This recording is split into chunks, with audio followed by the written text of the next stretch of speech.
mucho al doctor Alejandro Macías Hernández. Él es infectólogo, es catedrático de la Universidad de Guanajuato, investigador y excomisionado de la influenza en México, que me haya contestado esta llamada, porque hay un tema que hemos oído, pero que no sabemos, es más, no sabemos si lo tenemos o no. Doctor Macías Hernández, muchas gracias por contestarme. Buenas tardes. Buenas tardes, Joaquín. Me da mucho gusto estar con tu auditorio. Gracias. A ver, doctor, ¿tengo long COVID largo o no? ¿Cómo lo sabría? Mira, el diagnóstico es clínico, ¿eh? Por desgracia no hay una prueba de laboratorio que te diga, esta persona lo tiene. Además, se cruzan muchos traslapan problemas que pueda tener la persona, que haya quedado con problemas emocionales o que ya los tuviera desde antes. Entonces, no es sencillo. Lo que sí se puede decir es que va a ser una gran deuda para la salud pública. No menos de el 12 a 15% de quien tuvo COVID, que somos casi todos, va a quedar con COVID largo. Y todavía es joven, digamos, la enfermedad, pero probablemente más del 5%, alrededor de eso, van a quedar con un COVID largo de más de 2 años. Entonces, sí, lo que se puede decir es que va a ser una deuda muy larga para la salud pública.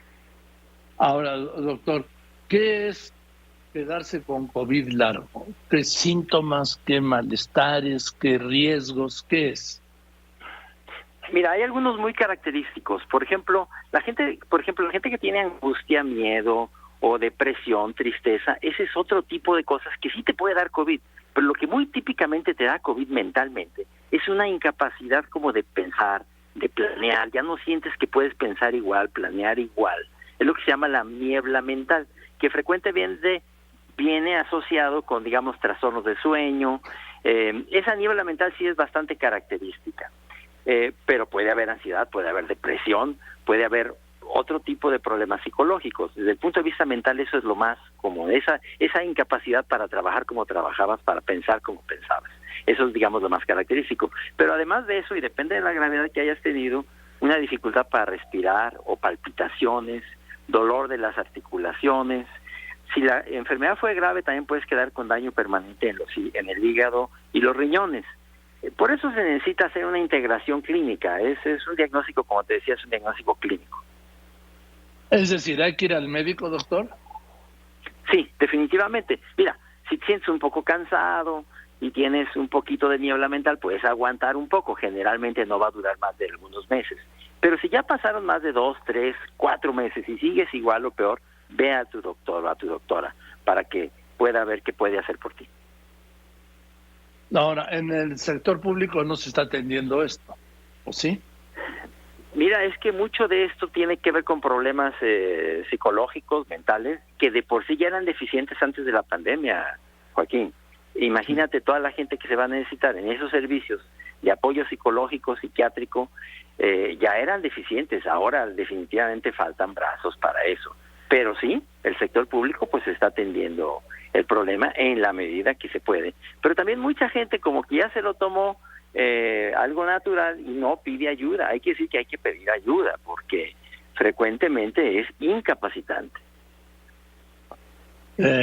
Sí, porque efectivamente hay gente que se siente mal y dice, yo he escuchado mucho, debe ser una alergia.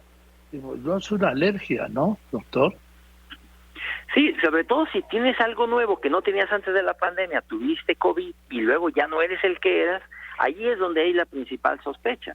Hay gente que ya tenía depresión, qué sé yo, o lo que se llamaba la fatiga crónica, desde antes, bueno, probablemente ese no se debió a la COVID-19. Pero si tienes algo nuevo que tú no tenías, es donde hay que prender los focos de alarma. Y se te puede ayudar, sobre todo si hay problemas que se puedan resolver desde un punto de vista físico, al menos con sintomáticos, o con apoyo psicológico. A ver, doctor Macías Hernández, este es un tema tan interesante. ¿Quiere usted repetirnos, por favor, cuáles serían los síntomas de que uno tiene COVID largo? Sí, mira, pueden ser muchos. Uno de los más característicos es lo que se llama la niebla mental, ¿verdad? O sea, una incapacidad para pensar y planear, a veces asociado con trastornos del sueño, o mucho o poquito. La falta de olfato también es algo bastante característico. Hay gente que perdió parcial o totalmente el olfato. Y de ahí problemas, por ejemplo, dificultad para respirar, palpitaciones en el pecho, dolores en las articulaciones, A veces alteraciones en el hígado y en los riñones, que eso se ve con estudios de laboratorio. Digamos que eso sería lo más característico del COVID largo, que puede ser de distintos grados, desde algo bastante tolerable hasta algo que definitivamente te incapacite. Y que podría llevar por esa falta de atención a la muerte. Mira, eso sería poco probable, porque inclusive si tú haces los estudios de laboratorio, ahí suele haber poco, pero es esa cosa que no mata pero no deja vivir, ¿verdad? No te va a matar casi seguramente, a no ser que hayas quedado con grave daño en los pulmones. Gente que, ahorita escuchaba la entrevista que hiciste a André Marín, que por gracia está bastante bien, pero hay gente que se aventó 40 días en terapia intensiva y que ya no quedó bien de sus pulmones, y esos podrán necesitar oxígeno a largo plazo, por ejemplo, pero eso es lo menos común. Lo más común es que quede una sensación básicamente subjetiva, pero que tú no se pueda demostrar eso por una prueba de laboratorio o por un oxígeno bajo.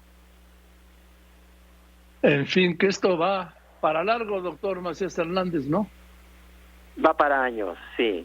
Tenemos que tener un buen sistema de salud, Joaquín, que de por sí no lo teníamos, ahora nos va a costar más trabajo, sin duda.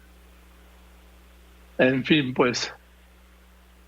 En fin, gracias, doctor. Le mando un saludo y seguiremos en contacto pues para darle seguimiento a esto del COVID largo. Con mucho gusto, Joaquín. Cuídese. Buenas tardes. Claro, le mando un abrazo al doctor Alejandro Macías Hernández, infectólogo, investigador, sí, y excomisionado de la influenza en México.